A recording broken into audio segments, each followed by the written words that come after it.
Bonjour Olivier. Bonjour. Tu mets souvent l'entrepreneuriat et la réussite de nos entrepreneurs IAD en avant. Est-ce que tu peux nous en dire deux mots? Oui, effectivement, l'entrepreneuriat est au cœur du modèle IAD. Ouvert à tous, de permettre à chacun de réussir par une formation de qualité, un accompagnement à chaque étape de son parcours de vie, son parcours professionnel, des outils, des solutions de pointe, une autodiscipline en tant que chef d'entreprise et un plan de rémunération bien évidemment unique et le plus rémunérateur du marché. Et d'ailleurs, est-ce que tu peux nous décrire ce plan de rémunération dont tu parles? Oui, en fait, ce plan de rémunération, il s'articule autour de deux axes.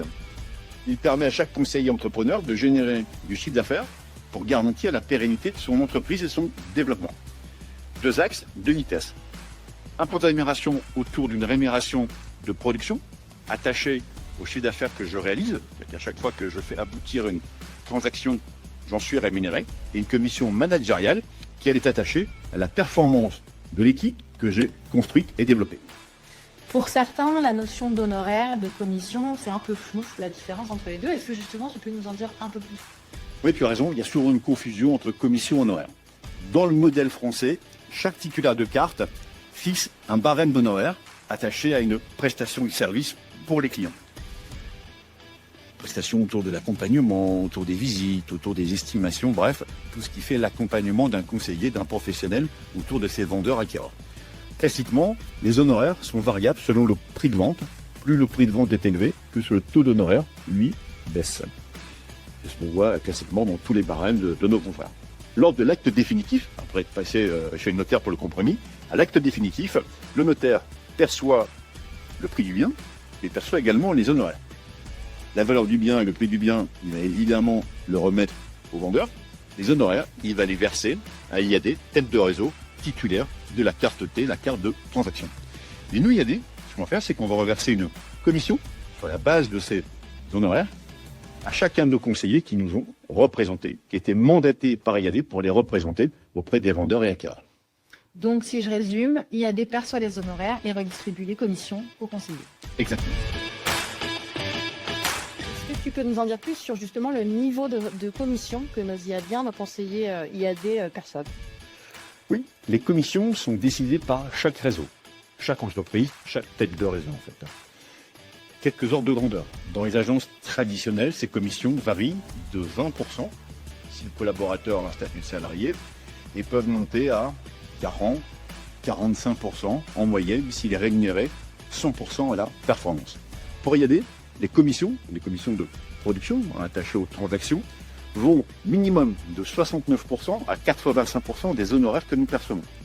Cet écart est donc de l'ordre de 70%, voire plus, lié à notre modèle, le modèle IAD que nous appelons le voyager léger. En effet, n'ayant pas de frais fixes, pas de loyer, pas d'investissement à rembourser, nous pouvons rémunérer nos conseillers à ce niveau très élevé de commission. Quand même une grosse différence du coup avec nos confrères des agences plutôt classiques, on va dire.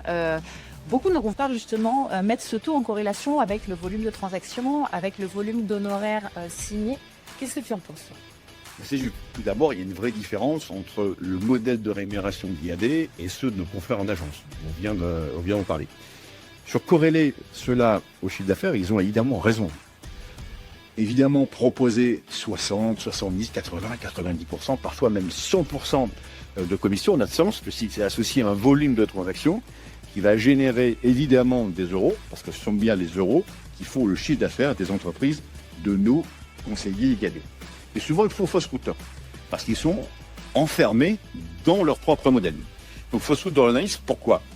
Parce que chez IAD, chaque entrepreneur décide de lui-même de son propre chiffre d'affaires.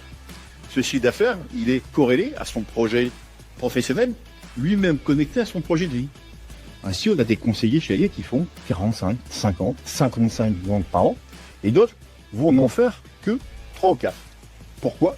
Parce qu'ils n'ont pas les mêmes aspirations, ils n'ont pas les mêmes besoins financiers, ils n'ont pas le même âge, ils n'ont pas les mêmes situations familiales. Chez IAD, chacun est libre de piloter son chiffre d'affaires, de se donner ses propres objectifs, et donc, oui, associons pourcentage à nombre de transactions et laissons, comme chez nous, chaque conseiller décider de son activité, de son volume d'activité par rapport à ses propres objectifs. évoquais dans ton discours des commissions allant jusqu'à 90-95% et même parfois encore plus quand c'est quand même bien de là des 85% d'IAD. Est-ce que IAD pourrait rémunérer plus ces entrepreneurs? La réponse est très simple. Oui, IAD peut rémunérer plus. IAD ne veut pas rémunérer plus. Et on ne veut pas, et on tient cette position à plusieurs titres. Tout d'abord, comme partagé tout à l'heure, je rappelle, nous avons un modèle de commission qui est sur deux aspects. Un aspect de commission lié à la production et des commissions liées à la performance de l'équipe développée par nos managers, qu'on peut appeler commission managériale. Nous voulons garder les deux, parce que cette commission managériale permet la liberté financière que nous prenons depuis 17 ans. Et d'abord, un petit rappel. Tout à l'heure, quand je disais nous rémunérons de 69 à 85, on parle bien de la production. À ce 69 et à 85, il faut y ajouter 13,5 de commission managériale. Ce qui veut donc dire qu'il y a des rémunères de 85 à 98,5. Donc la question, si on la précise un peu, est-ce qu'on peut aller au-delà de 82,5 et au-delà de 98,5? La réponse est oui, nous pouvons le faire. La réponse, je la confirme encore une fois haut et fort, c'est nous ne le ferons pas. Pour préserver la rémunération de nos managers qui ont fait le choix de devenir des entrepreneurs. D'ailleurs, cette question m'appelle à une remarque. Très souvent, je veux interpeller tous ceux qui nous écoutent et nous regardent aujourd'hui. Parfois, je vois des offres proposées par certains de nos confrères. On dit, tiens, rémunération de production pouvant aller jusqu'à 95% et rémunération managériale de 15%. Là, tu vas en convenir avec moi, n'importe quel élève d'école primaire pourrait comprendre que 95 plus 15 font plus de 100. Il y a une petite erreur de calcul, ça veut dire que forcément quelqu'un y perd. Quelqu'un y perd, et j'oserais même dire que tout le monde y perd. Qui y perd? D'abord, évidemment, quand on décide de rémunérer à 95 un producteur, un conseiller, et qu'on a promis 15 à un manager, on ne tient pas la promesse. On retire 15 pour venir gonfler la production, l'amélioration de production du conseiller. Donc, premier perdant, évidemment, le manager, qui finalement n'atteindra jamais cette liberté financière. Mais finalement, même le conseiller qui a gagné 95% est perdant. Pourquoi? Parce que ça vient, pour certains réseaux, même monter jusqu'à 100%. 100% veut donc dire rien pour le manager qui a quand même intégré, formé, coaché, animé, fait réussir. Et donc, comme ça, par une décision de tête de réseau, il n'en serait plus rémunéré. C'est pas du tout notre modèle. Mais quand l'entreprise elle-même ne génère plus de marge, pas d'innovation, pas d'évolution des types de formation, et parfois pas de diffusion. On a vu depuis quelque temps certains confrères ne diffuser que sur l'un des deux portails majeurs. Donc, moins de diffusion, moins de performance, et on en revient à cette promesse d'un 95, d'un 98, d'un 100% de commission sur un chiffre d'affaires qui est en décroissance, puisqu'on diffuse moins bien. Certains oublient même parfois d'ajouter les frais cachés. Parce que quand l'entreprise ne génère plus de marge, elle ne finance plus les portails, elle ne finance plus les avis de valeur, elle ne finance plus les estimateurs.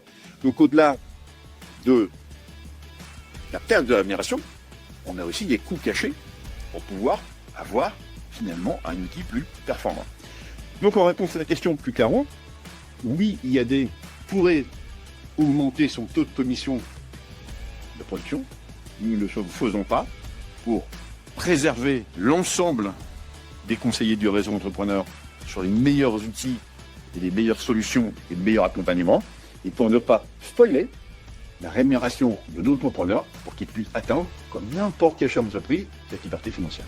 Et bien garantir cette commission managériale à tous les managers qui accompagnent leur équipe. Exactement. Respecter strictement le contrat, le même contrat signé par l'ensemble des 15 000, presque 15 000 conseillers du réseau.